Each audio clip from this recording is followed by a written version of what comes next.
Assalamu alaikum, my name is Jenan and today I'm going to be covering the blood supply, the arteries and the veins in the thigh region. So let's start off by looking into the arteries. So we'll start off from the heart and then go and descend till we end, but with the veins we'll go the opposite way because the veins go and drain upwards. So first of all, the heart will give the aorta. The aorta will have its ascending aorta, the aortic arch or the aortic arc, and the descending aorta, which would be thoracic and abdominal. From the aortic arc itself, or the aortic arch, we will have certain branches coming out of it in the brachiocephalic trunk, the left common carotid artery, and the left subclavian artery. The brachiocephalic will give the right subclavian and the right common carotid. Okay, so this is in general what you would see from the heart. Okay, again, this is the subclavian. When you come to the subclavian continues as axillary from both sides, continues as axillary, then brachial, and terminates at the head of the neck of the radius as the radial artery and the ulnar artery. So this is the subclavian, which we took in the upper limb, the right and the left. So ascending aorta. Then we have the aortic arc giving us brachiocephalic trunk. The brachiocephalic will give the right subclavian and the right common carotid. And then we have the left common carotid and the left subclavian. Then the aortic arch will continue as a descending aorta, which is the thoracic, and continues as abdominal aorta. And then finally we have on either ends, we will have a common iliac artery. Common iliac artery will then divide to give external iliac artery and the internal iliac artery on either ends. Again, external iliac artery and internal iliac artery. So this is in general what you would see from the heart until the iliac arteries. So ascending aorta, aortic arc, and descending aorta. Descending aorta will continue till it gives the common iliac artery, external and internal. When it comes to the external iliac artery, the name will change as soon as it crosses the inguinal ligament. So we have the inguinal ligament, which is the ligament which is stemming from the anterior superior iliac spine till the pubis. It will change its name from the external iliac artery to the femoral artery. And the femoral artery will then have branches in the femoral triangle and branches outside. The branches in the femoral triangle are differentiated into two main groups, superficial branches and deep branches. Again, external iliac artery crosses the inguinal ligament, becomes femoral. The femoral, its branches, the superficial branch, أول شيء عندنا the superficial epigastric artery. Then we have superficial circumflex iliac artery, so it's a circumflex artery. And then the last artery that is superficial is the superficial external pudendal artery. The deeper branches that we see are also three branches. So from the femoral artery, we will have the profunda femoris, the deep external pudendal artery, which is under the superficial external pudendal. And then finally, we have muscular branches as well, which are not seen in here. The other branches that are not in the triangle, they're in the adductor hiatus. It's the genicular artery, the descending genicular branch, and other muscular branches in the adductor canal. The descending genicular branch will form or will be part of the anastomosis of the knee joint. So the femoral artery has superficial and deep branches in the femoral triangle and other branches. So the superficial branches are the superficial epigastric, again changing its name after it crosses the inguinal ligament, superficial epigastric, circumflex iliac, and the superficial external pudendal. Then the femoral, the profunda femoris, which is the deep, and then the deep external pudendal and the muscular branches. Those are all in the triangle. Outside the triangle, we have the descending genicular branch and muscular branches in the adductor canal. The profunda femoris, which is the deep branch of the femoral artery, will also give branches. Now, for the most part, the femoral artery is the artery that will supply the anterior, and then it will give the profunda femoris, which will go posteriorly, specifically its perforators. So this is the femoral artery giving the profunda femoris. The profunda femoris will give three main divisions. It will give a lateral circumflex, medial circumflex, and the perforators, which are four. These perforators are the ones that are supplying the posterior compartment. The circumflex arteries are the ones that will give branches that will join the anastomosis of the hip joint. So in the medial and lateral. The lateral is the one that's anterior, and the medial is the one that's more posterior. A lateral circumflex is going to give ascending branch, a transverse branch, which is going to wrap around the entire head of the femur, and then finally we have the descending branch, which is going to go all the way downwards, as seen in the video. So this is with regards to the lateral circumflex artery and the lateral circumflex branches. The medial circumflex is also going to give ascending and descending branches. An ascending branch على الانtertrochanteric crest, and then we're going to have a descending branch. This is the descending branch that will go down, and then this is the transverse branch but of the lateral circumflex. The last branches that are seen, that are going to come, are these small branches going on the neck of the femur, and these are called retinacular branches. These retinacular branches, which you can see right now, are the branches coming from both lateral and medial circumflex. So the profunda femoris is going to give the perforators and the lateral circumflex and medial circumflex and their branches, including the retinacular artery. Now we can look into the termination of the femoral artery. So we have the external iliac artery. It will cross the inguinal ligament, becomes femoral artery. Femoral artery has superficial and deep branches in the femoral triangle and branches outside the femoral triangle. Then when it crosses or in the adductor hiatus, it will change its name and become the popliteal artery. Popliteal artery will then give branches. Most of the branches that we see in the popliteal artery are genicular branches or branches for the joint, and then it will terminate to give us the terminal branches. So this is the femoral artery. The femoral artery will continue until it reaches adductor hiatus, and the name will change to give the popliteal artery. Popliteal artery will give genicular branches. The first branch that we see are the superior genicular arteries, and the superior medial genicular artery and superior lateral genicular artery.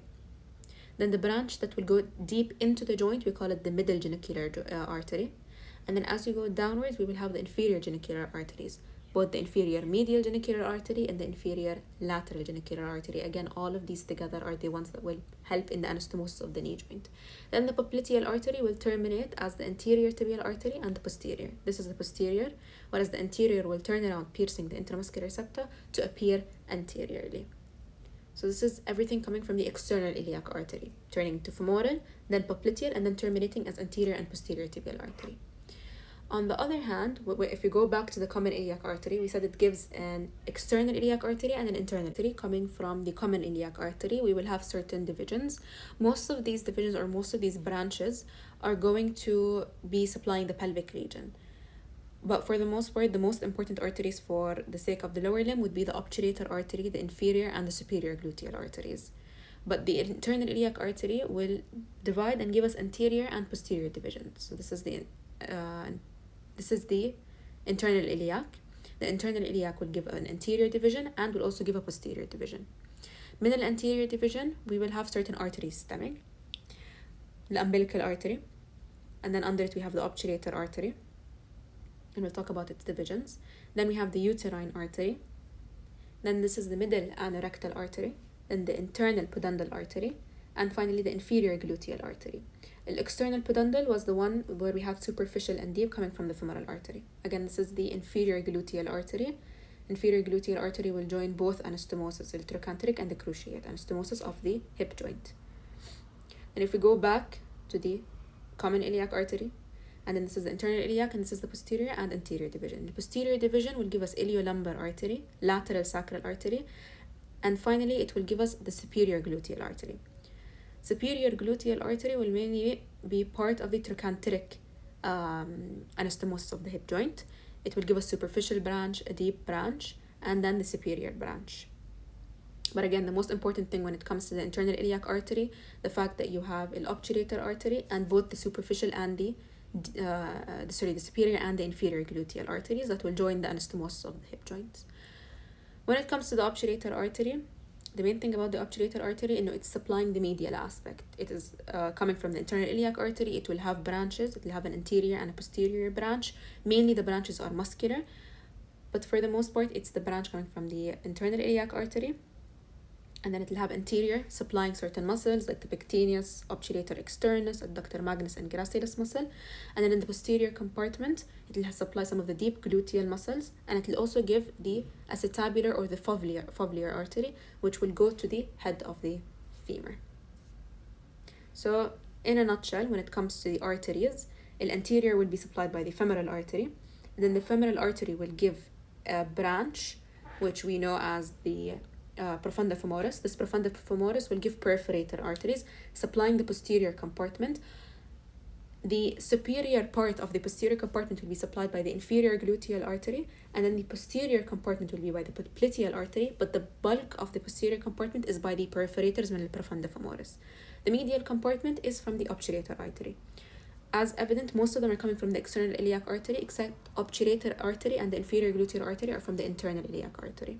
And this was in general what you would see for the arterial supply. Now we're going to talk about the veins. With regards to the veins, they're more or less the same as the arteries. It's just that they start from downward, go upwards, and we call the branches tributaries because they go and drain into the bigger artery, into the bigger vein, sorry. So we started off, when we spoke about the arteries, we said we have external iliac artery, then it continues as femoral artery, popliteal, and the popliteal will branch off to give us the anterior and posterior tibial arteries. In the case of the veins, we don't call them just veins, we call them vena commitans because it's actually two veins. So we have an anterior tibial vein, vena commitans, and the posterior. They will continue as the popliteal vein, and the popliteal veins will give its tributaries, which are the same as the tributaries that we see in the branches that we saw bil artery, which are the genicular tributaries. So this is the posterior and the anterior vena commitans. It will continue as the popliteal vein. The popliteal vein will then give us the inferior genicular arteries. We have inferior lateral and inferior medial genicular arteries. Then we have the superior lateral genicular arteries and the superior medial genicular veins. I'm sorry if I was saying arteries, veins. And then we have the one that will go inside, which is basically called the middle genicular vein. But the one addition that we have is we have the superficial small saphenous vein. So we will have a vein that will be a bit more superficial, and we call it the small saphenous vein, which we did not see anything similar in the arteries. So this is the popliteal vein. The popliteal vein continues as the femoral vein. The femoral vein, again, the same thing, the same tributaries that we saw in the artery supply. So the popliteal vein will continue upwards as the femoral vein at the adductor hiatus, and it will give similar branches more or less, but with addition to the great saphenous vein. So with popliteal, we had the small saphenous vein. Here we have the great saphenous vein. So we have the epigastric, the circumflex vein, and then we have the external, superficial external pudendal. Then we have the deep pudendal. Then we have el profunda femoris, and then we have the great saphenous, and obviously we have the muscular. Then outside the femoral triangle, the tributary would be the descending genicular vein along with the muscular tributary. So it's the same, exact same branches that we saw in the arteries. They're just called tributaries here because they go and drain to the femoral vein with the addition of the great saphenous vein, which is a superficial vein. So the popliteal will have the same, femoral will have the same, but it's just the popliteal has a small saphenous vein, whereas the femoral has a great saphenous vein. And if we're looking at the profunda femoris, which is again the tributary from the deep femoral vein, it will have more or less the same tributaries. It will have the lateral and the medial circumflex, but it doesn't really have much of the descending and the ascending. It just has the retinacular arteries. So the lateral and the medial circumflex and its retinacular veins and the retinacular tributaries will go and drain into the lateral and medial circumflex, which will drain into the profunda femoris. So this is in general what we see. We have a vena cava committans and the posterior tibial vena cava, the vena committans of the anterior and posterior tibial vein. They will go upwards to drain as the popliteal vein. Then the femoral vein crosses the inguinal ligament. When it crosses the inguinal ligament, we have external iliac vein. Then we have the common iliac vein, and then finally it will drain into the inferior vena cava, and it goes upwards. This is in general what you would see from the vein of the external iliac. Now the internal iliac more or less will be the same, similar tributaries. So we will start off as the internal iliac vein with its tributaries, continues as the common iliac, and then inferior vena cava. And it will give the superior gluteal vein, the lateral sacral vein, the middle anorectal, and so on and so forth. The obturator vein with its tributaries, the uterine and the internal pudendal and the inferior. So all more or less these are the same that we saw in the case of the branches of the arteries from the internal iliac. Again, the most important thing for us to know is the gluteal veins and the obturator with its anterior and posterior tributaries. Thank you so much for watching.